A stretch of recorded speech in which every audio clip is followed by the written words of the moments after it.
Hey guys, welcome back to another video. Hope everybody are staying strong.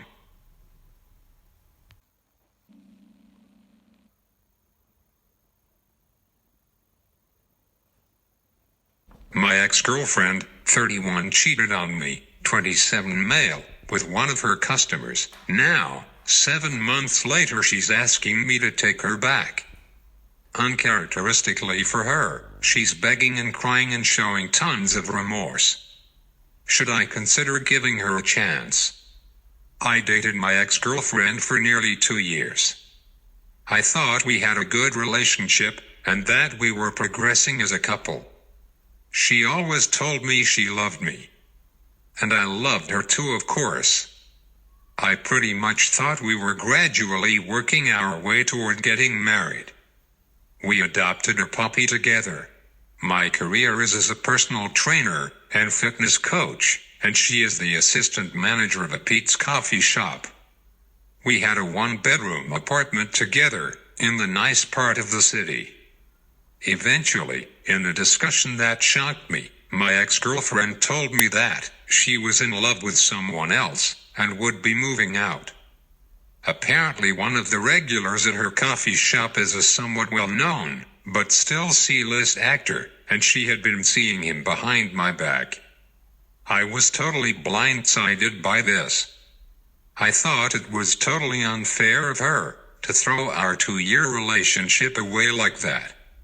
However, I'm not a violent guy, or one to show much emotion, so I accepted her decision. I was somewhat insulted, but didn't say anything over the fact that she chose to tell me this news in a crowded restaurant, as if I would become violent in private. I drew the line at her, entitled suggestion that I box up all her stuff and send it. Apparently at my own expense. To what was supposed to be her new address. She also didn't even mention the dog we have together. All I did was tell her that I would take all of her things out of our closet, and all her other stuff, which wasn't that much, and put them in a big pile near the door. I told her that unless she intended to keep paying rent, that she would have to surrender her key on the 1st of the month. She was still on the lease of our apartment, and would be for another 4 months, but that didn't matter to her. She never did come back for her things, nor did she return the key. Therefore the landlord changed the locks at my expense. $200, because technically I was reneging on the terms of our lease. Pretty much my ex-girlfriend didn't have many things anyway, and just used my stuff, and although it was a struggle financially, I chose to stay in the apartment alone, and just pay for it all without her input. Her whole contribution was half of the rent. I pretty much paid for everything else, such as groceries, internet, us dining out, etc. When she didn't come back for her clothes and other things after a week had passed, I donated the items to Goodwill. I was pretty bummed, of course, and for a few weeks after our breakup I was very depressed. My employer was really cool, and put me on a paid 2 weeks leave, when she saw I was sad at work. She also paid for me to see a therapist on the weekends. Eventually I got over it, and returned to work better than ever. I was curious to know about what my ex-girlfriend was up to, but I knew it was better than to try and find out, nor could I follow her on social media, because she blocked me everywhere. Fast forward 7 months, and I have been doing a lot better. I've been on several dates. It isn't hard at all to meet women in my profession, but nothing serious has come of them. This was mostly my decision. I even reached boyfriend status with a woman, 29. I met at a concert, but broke it off with her after a couple of months. I'm still friends with her though, and we're cool when we run into each other, which is often.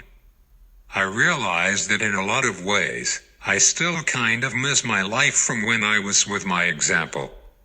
Well, out of nowhere my ex just starts messaging me on Facebook. So I guess she unblocked me now. About how she misses me and wants to hear my voice. About how she made a mistake and was just confused. She went on to mention a lot of our shared memories together. In truth, I really do miss her, but I'm wondering why she's even trying to communicate with me again. When we were together, I liked the fact that she was in a lot of ways a strong and independent person, even if she didn't exactly pay for half of our mutual expenses when we lived together. Uncharacteristically for her, she began to beg me and plead me to see her. She said she was on her knees, asking for another chance, that she'd never mess up again, that she was sorry, and that she was a fool, and that she would behave from now on. This all happened last night, and I haven't replied to her yet. She sent me a couple more messages today continuing the same theme. She's sorry, she's begging me on her hands and knees, and all that. She also says that she understands if we can't be a couple, but that she needs me as a friend in her life, because she's so sorry she threw me away. She also says that I should at least let her back into my life, so she can see our dog. Well, he's sort of just my dog now, but I don't know. It just seems so out of character for her to be vulnerable and begging me. Could this mean that she really is sorry? Should I maybe give her another chance? 1. She dumped you without any consideration for your feelings, your living situation, your economic situation, your dog, or anything. That wasn't confused, but straight up selfish. She has had 7 months to reach out and apologize for her behavior, but she only did so when she wanted something from you. These messages aren't all that surprising then. You didn't matter at all when you had nothing she wanted, now you do, and all her messages are about what she wants. I miss you. Look how sad I am. Look how sorry I am. You don't respond like she wants, and again it's all about her. Look how hurt I am. You're a terrible person for making me feel like that. Then she circles back to how sad she is, and how she misses you. Every message is about what she feels, and what she wants, and how you should just give her what she wants. The selfishness in these messages, both the self-pity ring, and angry ones, are astounding. Did she even make any effort to find out how you are doing, or what you want? Or does it not matter? 2. 6 months is a typical length for an affair to reach the end of its novelty, and I know a few people where one partner left like, I am in love, and then came crawling back. Working it out after such an episode is a lot of work. If it is possible at all, and considering you only had been together for 2 years, I would not think a second chance would be a wise investment in terms of time and emotions. Also, she sounds crazy. 3. You take her back, and you'll be more stupid than she was for cheating on you. 4. It would hurt her so much more to not answer at all.